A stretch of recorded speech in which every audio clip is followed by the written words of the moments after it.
श्री कृष्ण भगवान के चरणों में शीश झुकाओ, श्रद्धा भाव से पूजो हरि, मन वांछित फल पाओ। जय श्री कृष्णा। राधे राधे। आइए सुनते हैं कार्तिक मास महात्म्य का तीसरा अध्याय। सत्यभामा ने कहा, हे प्रभु, आप तो सभी काल में व्यापक हैं और सभी काल आपके आगे एक समान है। फिर यह कार्तिक मास ही सभी मासों में श्रेष्ठ क्यों है? आप सब तिथियों में एकादशी और सभी मासों में कार्तिक मास को ही अपना प्रिय क्यों कहते हैं? इसका कारण बताइए। भगवान श्री कृष्ण ने कहा, हे भामिनी, तुमने बहुत अच्छा प्रश्न किया है। मैं तुम्हें इसका उत्तर देता हूँ, ध्यान पूर्वक सुनो। इसी प्रकार एक बार महाराज वेन के पुत्र राजा पृथु ने प्रश्न के उत्तर में देवर्षि नारद से प्रश्न किया था और जिसका उत्तर देते हुए नारद जी ने उसे कार्तिक मास की महिमा बताते हुए कहा, हे राजन, एक समय शंख नाम का एक राक्षस बहुत बलवान एवं अत्याचारी हो गया था। उसके अत्याचारों से तीनों लोकों में त्राहि त्राहि मच गई।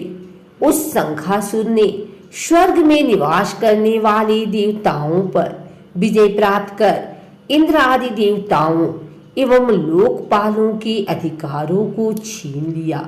उससे भयभीत होकर समस्त देवता अपने परिवार के सदस्यों के साथ सुमेरु पर्वत की गुफाओं में बहुत दिनों तक छिपे रहे।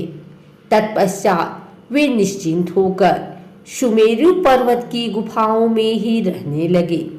उधर जब शंखासुर को इस बात का पता चला कि देवता आनंद पूर्वक सुमेरु पर्वत की गुफाओं में निवास कर रहे हैं, तो उसने सोचा कि ऐसी कोई दिव्य शक्ति अवश्य है जिसके प्रभाव से अधिकारहीन यह देवता अभी भी बलवान है। सोचते सोचते वह इस निर्णय पर पहुंचा कि वेद मंत्रों के बल के कारण ही देवता बलवान हो रहे हैं।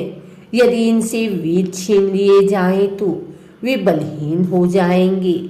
ऐसा विचार कर शंखासुर ब्रह्मा जी के सत्यलोक से शीघ्र ही वेदों को हर लाया। उसके द्वारा ले जाए जाते हुए भय से उसके चंगुल से निकल भागे और जल में समा गए। शंखासुर ने वेद मंत्रों तथा बीज मंत्रों को ढूंढते हुए सागर में प्रवेश किया, परंतु न तो उसको वेद मंत्र मिले और ना ही बीज मंत्र। जब शंखासुर सागर से निराश होकर वापिस लौटा तो उस समय ब्रह्मा जी पूजा की सामग्री लेकर सभी देवताओं के साथ भगवान विष्णु की शरण में पहुंचे और भगवान को गहरी निद्रा से जगाने के लिए गाने बजाने लगे और धूप गंध आदि से बारंबार उनका पूजन करने लगे। धूप दीप नैवेद्य आदि अर्पित किए जाने पर भगवान की निद्रा टूटी और वह देवताओं सहित ब्रह्मा जी को अपना पूजन करते हुए देखकर बहुत प्रसन्न हुए तथा कहने लगे, मैं आप लोगों के इस कीर्तन एवं मंगलाचरण से बहुत प्रसन्न हूँ। आप अपना अभीष्ट वरदान मांगिए, मैं अवश्य प्रदान करूंगा। जो मनुष्य अश्विन शुक्ल की एकादशी से देवोत्थान एकादशी तक ब्रह्म मुहूर्त में उठकर मेरी पूजा करेंगे, उन्हें तुम्हारी ही भांति मेरे प्रसन्न होने के कारण सुख की प्राप्ति होगी। आप लोग जो पाद्य, अर्घ्य, आचमन और जल आदि सामग्री मेरे लिए लाए हैं, वे अनंत गुणों वाली होकर आपका कल्याण करेगी।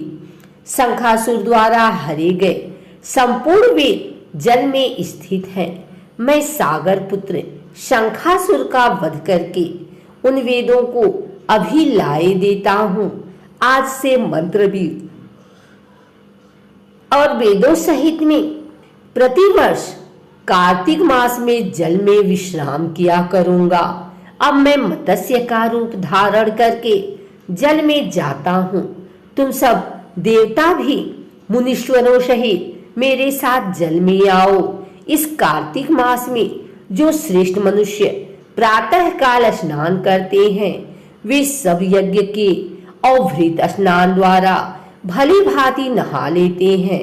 हे देवेंद्र, कार्तिक मास में व्रत करने वालों को सब प्रकार से धन, पुत्र, पुत्री आदि देती रहना और उनकी सभी आपत्तियों से रक्षा करना।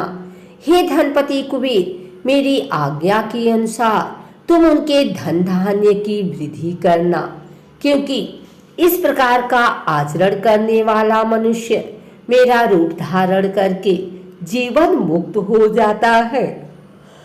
जो मनुष्य जन्म से लेकर मृत्यु पर्यंत विधि पूर्वक इस उत्तम व्रत को करता है वह आप लोगों का भी पूजनीय है।